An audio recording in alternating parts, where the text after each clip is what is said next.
Hey everybody, it is 4th of July, happy 4th. I thought I'd come out here and share a cigar with you. Today I am gonna smoke a Rocky Patel White Label, aged 10 years, Connecticut wrapper from Nicaragua. Isn't that a beautiful cigar?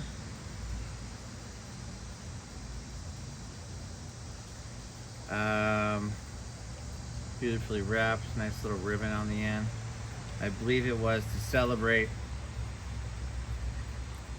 Mr. Rocky Patel's 60th birthday in 2021. Got a nice pull on it. I am told this is kind of right up my alley. Medium cigar, creamy, which I can't see. I'm gonna toast it, and maybe we'll have a little chat.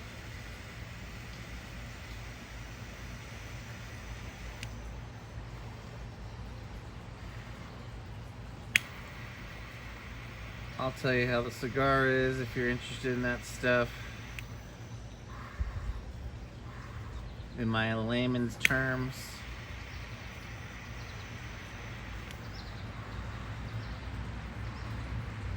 it's supposed to be a pretty fancy pants cigar.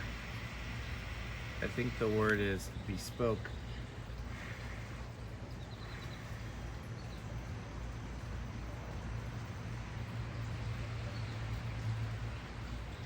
There you go.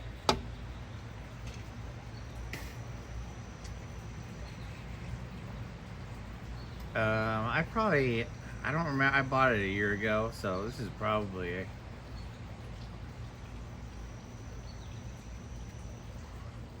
if this was a 10-year-old cigar in 2021, now we're looking at a 15-year-old cigar. So I don't remember how much I paid for it.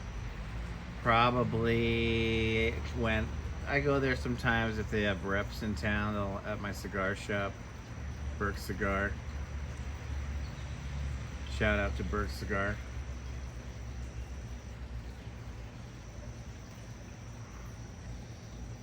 But I'll go there when they have reps there and they have discounts. I probably bought this for something like $15 to $20, which is much higher than I would normally pay for a cigar, and it was probably at a discount because every once in a while I like to treat myself.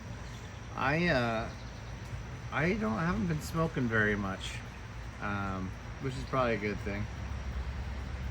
I think at one point I was having I was going from like once a week, maybe twice a week, to once a month, and now it's probably once a quarter, if that.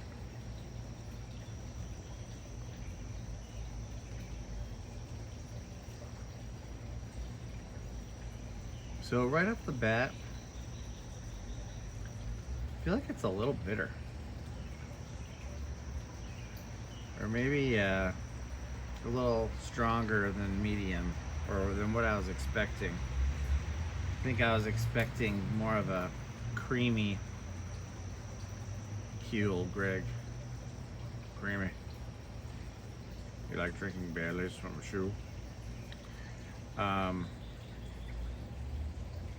Like a creamy, I like the creamy texture. If those who smoke cigars may know what I'm talking about. Davidoff. The last cigar video I did was Davidoff. I have one more of those left. That is the most expensive cigar I've ever had. But, and spoiled me because it was mild to medium, super creamy. This is a little more bitter.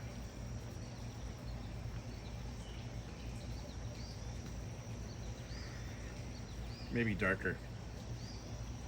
More coffee-ish. Spicy, I think, is also a term. Tickles the throat. I don't like that as much.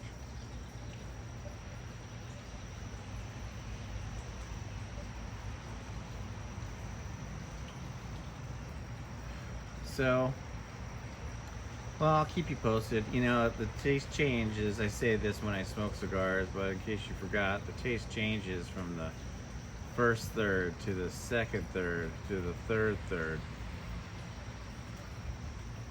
I typically, I think, like the second third the best. I mean, it depends on the cigar, but that's usually the case for some reason. Right now, we're in the first third, the at ignition, which I'm not typically a big fan of in general with most cigars for some reason. So maybe that's what's going on here.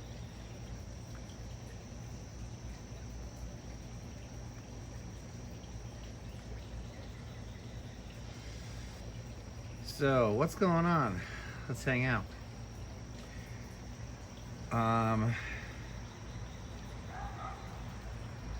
It's been, I talk about this on our Patreon, but if you want to know more details there, but 6 month anniversary of no drinking, which is the longest I've ever gone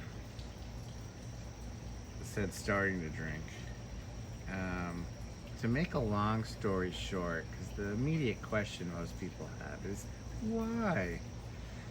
And for me, it wasn't getting in the way of what I was doing at all. I think it was getting in the way of what I wanted to do.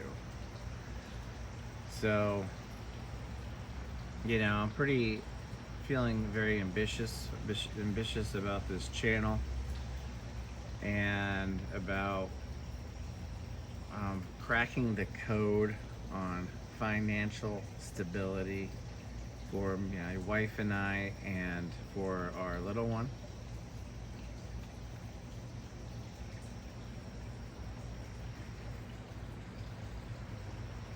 I would say I started that journey late in life, and I think we've caught up pretty well, and I'm feeling good about the future. What I'm not sure about is the next 10 years. I feel pretty good about after the next 10 years. So those are the things on my mind, what I'm thinking about.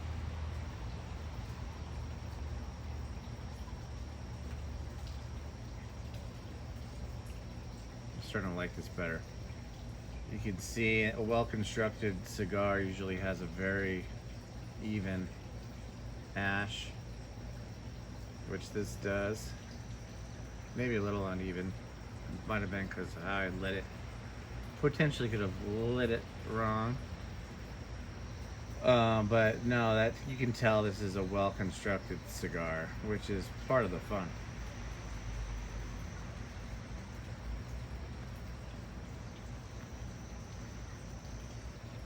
And happy 4th of July. My wife and kid are at a pool party. She let me have some time for myself to do things like this. I wanted to clean the house, do some vacuuming. I made myself a nice steak with sous vide. I kind of wish I filmed that. If you guys haven't tried sous vide, it's amazing. You basically vacuum seal a steak in a type of plastic bag. You circulate heated water at whatever temperature you want, and it ensures the steak gets cooked exactly how you want it all the way through, so there's no guessing when you throw it on the grill, as if throwing it on the grill as if when it was raw. So it cooks it perfectly, and then you just torch it at the end. So I got this little torch gun you might have seen on here before, where I've torched a cigar before, that browns it and makes it look delicious. I should have taken a picture because it was so beautiful. And you know, it was a big sucker, and I was only going to eat half of it, and I ate the whole thing. I don't really feel guilty about it. And then I took a nice nap, and it was wonderful. But other things I've been giving up, so drinking, and will I start again? I don't know. The goal is to go a year, just to challenge myself. What's happening is I'm seeing all these wonderful benefits of not drinking. Drinking is what I love about drinking is you can have a bad day and have a drink and instantly kind of kill it. Um, and that's great. I love that. I love to have a little escape at the snap of your fingers. But if you've committed to not drinking for a year, you have to you're forced to deal with whatever it is that's giving you that urge. And that has been illuminating.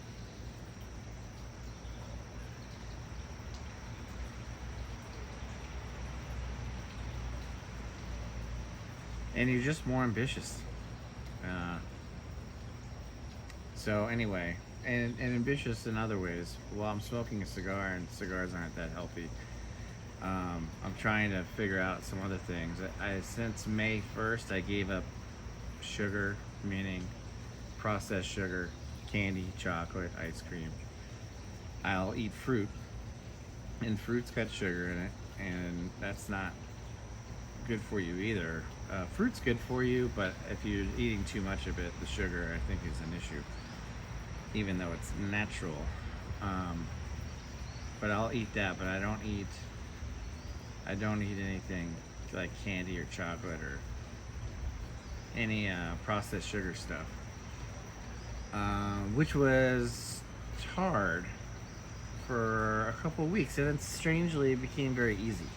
But that led to also, so you give up drinking, gave up sweets, and then that led to giving up what's apparently the devil in the health world, which is seed oil. So seed oil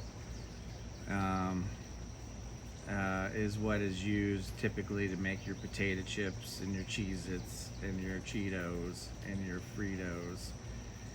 All the things I love that stuff.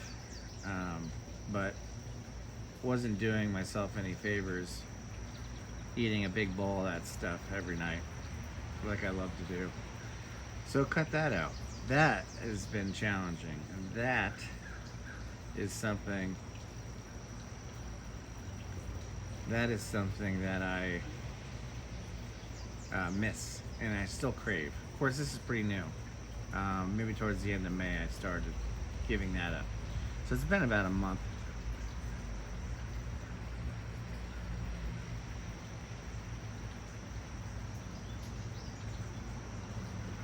Been about a month since giving up seed oils. And I love to snack. So snack. Now what I thought was the lifesaver, it was nuts. I love peanuts. I love Brazil nuts, are my favorite. Eat mountains of those. Almonds, pecans. The only nut I don't like is cashews. I think those are disgusting. But then I was researching nuts, and basically you're playing with fire. Maybe not playing with fire, but you're not supposed to eat more than a little handful a day. And I was just eating the crap out of those things because I wasn't snacking on all that other garbage with the seed oils. But I was eating way over the limit. So not sure what I'm going to do about that. I just kind of realized that. I think I kind of knew, and I didn't want to look it up so I could keep doing it. But then I looked it up, and sure enough, Brazil nuts, my favorite nut in the whole world. You know what they say? Don't eat more than of a Brazil nut each day. 1. It's a great source of selenium. But apparently if you eat more than 1, you're risking selenium toxicity. So that's a big bummer.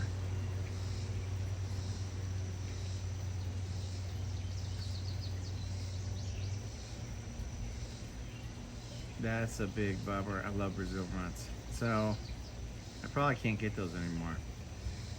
They're too addictive for me. So one thing I did was I just ordered, and it's super expensive, are these masa chips to maybe satisfy my snack cravings. They're basically tortilla chips in various flavors that are made with beef tallow. beef. Did I say that right? Beef taro, beef tallow,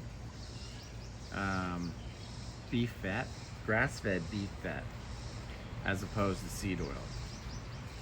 So apparently that's better for you. So those are in the mail, but that's not something. It was like 80 bucks for 10 bags or something like that. That's too expensive for chips. Can't get them at the store, not yet anyway. So anyway, but maybe they'll be good.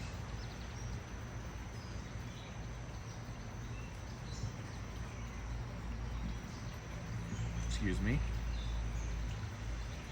This is starting to taste really good. I love it. I'm getting a nice little cigar buzz. Cigar buzzes are great. I kind of like this though, because if the cigar is too good, I don't want to talk. I just want to smoke it and chill. This is good, but it's not so good where I don't want to talk anymore. What else? Well, I thought maybe taking some time to share a reflection on the political environment. We are radical metal after all, and we have political opinions. Most of that opinion is not whether something's right or wrong. Well, sometimes it is, but it tends to be, what is it? Radical metal is a play off radical metal. I say this all the time. Radical middle being, there's a radical left, there's a radical right. No one's radical about the middle. And what's in the middle? Well, for me, the middle is giving kudos where kudos is due. Saying if something is wrong or terrible when that's due. And it can be on both sides of the aisle, Republican or Democrat. I've been critical of both probably equally. Both are destroying America in some ways, and sometimes both of them have done really good things, and I try to acknowledge that. So what's the latest and greatest? The big beautiful bill. What do I think of the big beautiful bill?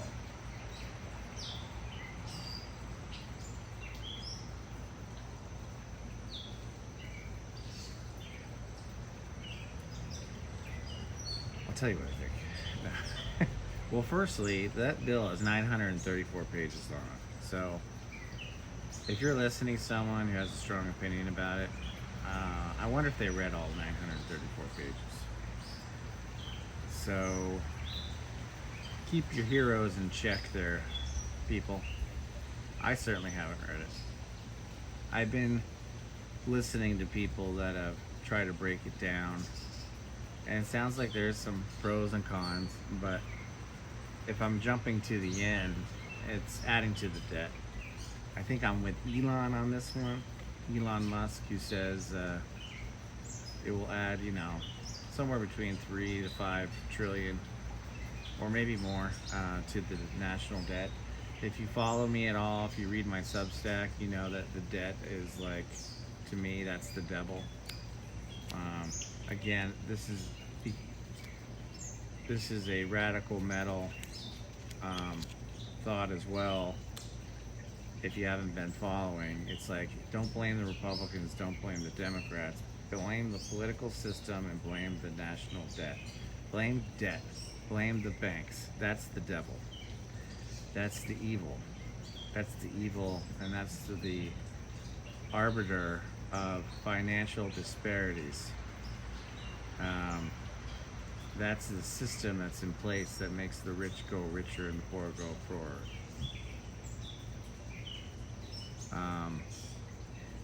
That's what it is. It's money.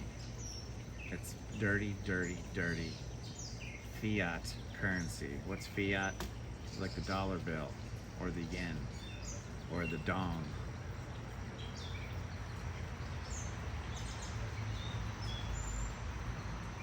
Or the pound. That's why I always preach Bitcoin. I'm not going to go down the Bitcoin rabbit hole. Honestly, with Bitcoin, you either get it or you don't. That's up to you. I don't know if I feel like proselytizing about it anymore. but I think that all that will come to light soon enough. And unfortunately, some of you will miss the train. Um, but maybe what it will do is still even out the playing field for those that get it, and that's a positive thing.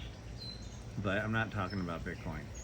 So the debt in general, this is a can that's been kicked down the road, and we're running out of road. Um, and this is what, if you listen to the people I listen to, who've been right about a lot of things. Think guys like Tom Bilyeu, guys like Ray Dalio, who have mapped out the rise and fall of all the major superpowers since the 1500s or something like that.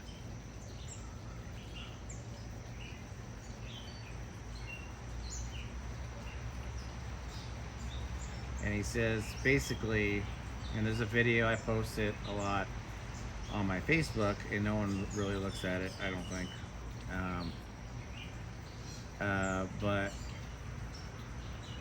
we're at stage 5 of a stage 6 downfall.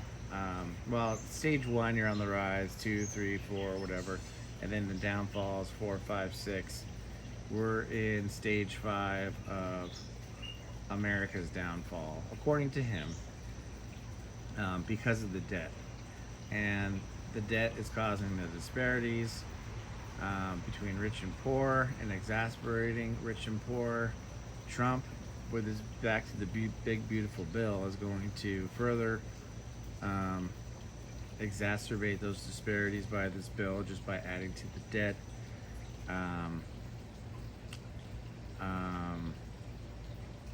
And so, according to Ray Dalio, then you have further polarization in a country. It's never been worse than today, I would think. Well, maybe Civil War back in the 1860s, but that's where we're headed again. Is another Civil War. That there is a 50% chance, according to him, at this stage in the game, of Civil War, as opposed to a 0% chance maybe at stage 1 and 2.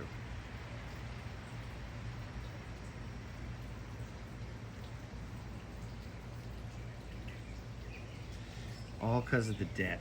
It all follow the money. Follow the money. That's what it all goes back to.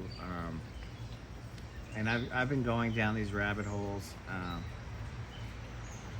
and learning about it because it's interesting. And two, I'm trying to figure out, okay, how do I crack the code on the financial system, and how do I make sure our family is going to be okay? And because it's a concern of mine, given the state of affairs in the world. And that's where I learned about Bitcoin, and that led to a whole other world of understanding, like, what is money exactly, and what is fiat currency, and what is inflation, and what is dollar debasement, same thing, what is losing purchasing power. But all of that's happening. Trump's exacerbating it, just like all the politicians before him. This is not unique to Trump. Tom Bilyeu's big thing is, look, there's a way out. There's actually a way out that Ray Dalio talks about and Tom Bilyeu talks about. It's called the beautiful deleveraging. But it would require Americans not to be, it's very precise, and would require work. And Americans are past that. Americans, unfortunately, most of us are lazy when it comes to this stuff, putting in the work in to make this happen. And at the end of the day, the politician, it's suicide for the politician, because they get elected by giving away free stuff. They get elected by cutting taxes like Trump is doing. Or maybe, and there's an equivalent on the Democrat side. And so, until someone has the fortitude to really address it, and it's probably too late. Honestly, everybody everybody that's smart that I listen to says it's too late. um, and so Trump, and this is like, I don't know, another nail in the coffin, really. The big beautiful bill, while there will be tax, our paychecks will be nicer. I think it's great that you can deduct your tips, or you can, if you're a server, or a waiter, or a bartender, you're not taxed on tips, something like that. I'm probably oversimplifying it. That's good. There are some tax breaks for people over 65, but he's also cutting Medicaid, and that's the one everybody's up in arms about, and I get it. That really sucks, but the thing is, none of it's going to matter. If you believe these people that I listen to, none of it's going to matter, because we've passed the point of no return. That while there is a way out, no one has the fortitude to execute that type of plan. And so, what is my conclusion? I think my conclusion is enjoy it while you got it.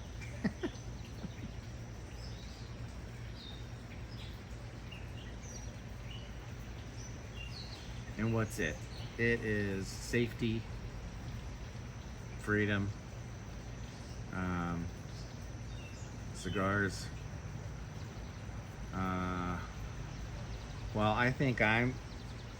While I personally believe that I'm going to be okay because of Bitcoin, because that is a scarce asset and you can't print more of it like you can with the dollar.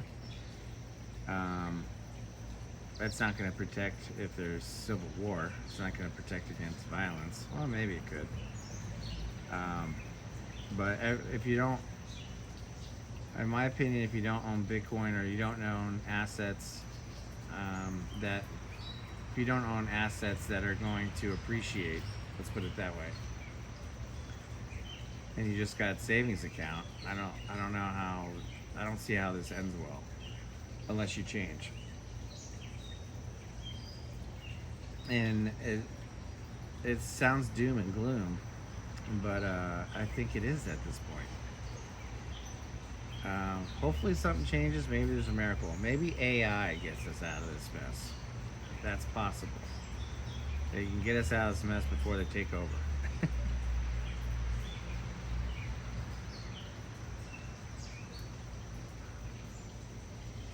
But if we don't know how to figure out an easy way out because we're lazy, maybe AI, which is 10xing, it seems like, on a daily basis. If an AI turns 1,000 times as smart as a human, maybe they can figure it out. Whatever, can figure the way out for us. I keep thinking of that guy Brian Johnson. He's the guy who's like, "Don't die." He's the most tested man in human history. He's all about health. He follows a strict regimen, diet, exercise, all that stuff. He uses AI. He plugs in his test results and all that stuff, and uses AI to tell him what to do to optimize his body. I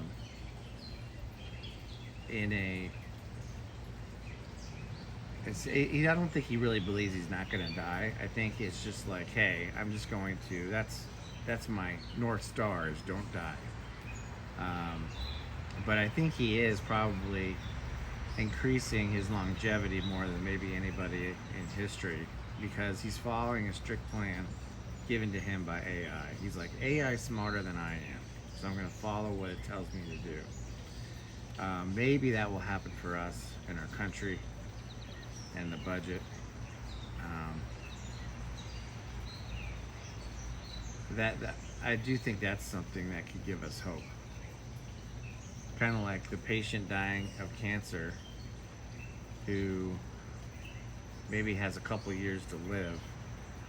AI might figure it out and cure that person. Well, US may only have a couple years to live. I know it sounds crazy. It probably sounds crazy to a lot of you, but I think that's where we're headed. You look it up, Google it.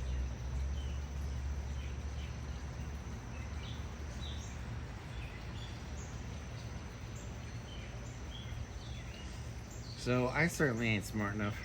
All I know is that I want to be backed up by strong assets and not be dependent on the dollar or any currency, fiat currency, that's not backed by anything. It's just printed. I want that, and I think I think we should all just enjoy this while we still got it. Because I have little faith that humans are going to get us out of this mess. I have no faith that a politician will get us out of this mess.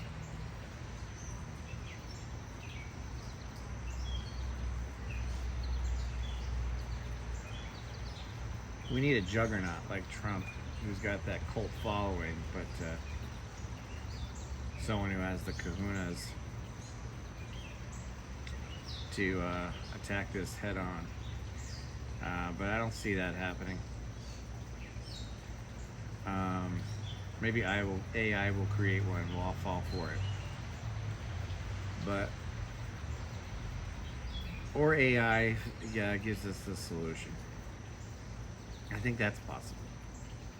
Just like they might solve cancer in a couple years.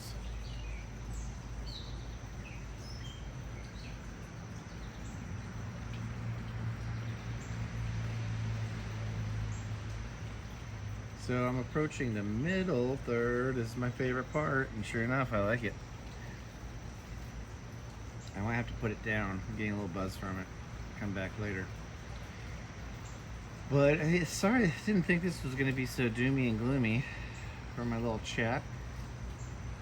But here we are. I still love this country. I still think it's the best country on earth. I just hate to see it go with all of its freedoms. I don't take it for granted.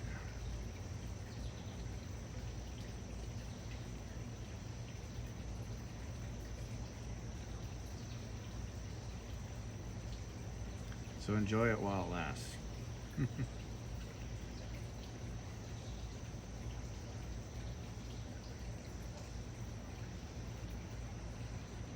And it's a really nice day in Virginia, everybody. I hope it's nice where you are. I think that sums up my little chat. I got nothing else to say today. I'm just gonna move forward. Oh, I should talk about this hat. My sister got me this hat. I signed up for the mailing list. I'm sick of the two-party system. I think there needs to be a radical metal party. Forward Party is probably somewhat aligned with radical middle. I don't think it's quite there, but it's got some principles. I'll support the hat. It's a nice hat. It's nice and shiny white. And I don't know if you've been monitoring Elon recently, but Elon is talking about putting his money behind a third party. So that'll be interesting. While I find he's not entirely trustworthy either. So I guess we'll see what happens with that.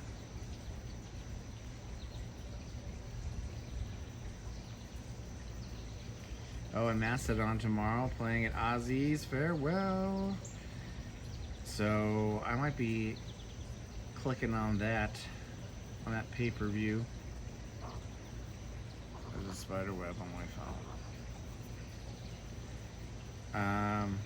So maybe we'll talk about that after it's done.